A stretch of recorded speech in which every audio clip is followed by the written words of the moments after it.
You know I'm going to love a race like this, which is all about tyre strategy. I know people at home enjoyed the race. I just really enjoyed it because of the strategy. And the reason it was so unusual for the strategy was down to a couple of factors that a lot of the teams hadn't realised. The first of these was the much higher tyre pressures introduced for this Grand Prix and the rest of the season. That lost a lot of the team's tyre data going forwards. Then the weather conditions changed coming into the race weekend, which meant the track was green. There was no rubber on the track.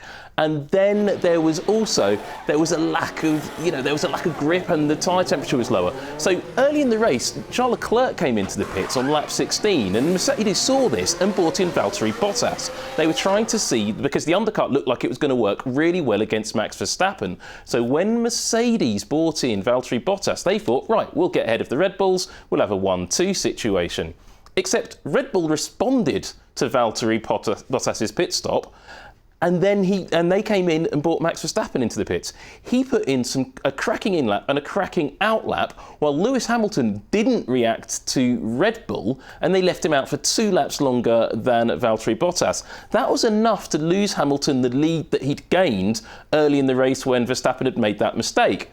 So then it became that chase, which was really entertaining through that long phase in the middle of the race. But then Red Bull did something else.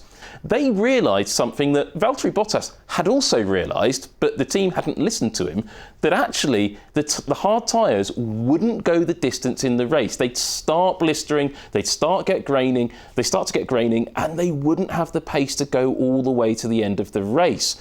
So they brought in Verstappen, put him onto a set of medium tyres, and then he started to get those lap times, and that reversed chase started. And once that decision was taken and Mercedes decided not to react to the Red Bull pit stops, the race was over at that point. It didn't look like it. It looked like Lewis Hamilton might be able to hold on, but that Red Bull on the medium tyres was just way too fast for them to defend. But the other Red Bull also did something interesting. Sergio Perez didn't make a second stop. He stayed out very, very long on the medium tyres, right down to, it's 24 laps, longer than anybody else managed on those medium tyres in that early section of the race, where the cars are much heavier than they normally are, the full fuel load.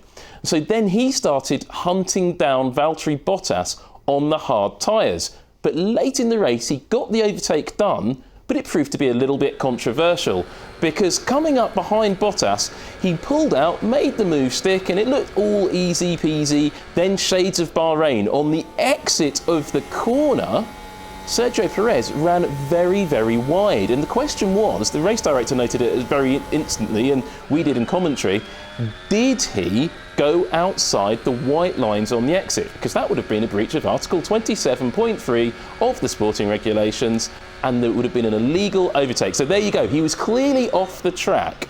But the question is, was the move fully completed by the time he made that move?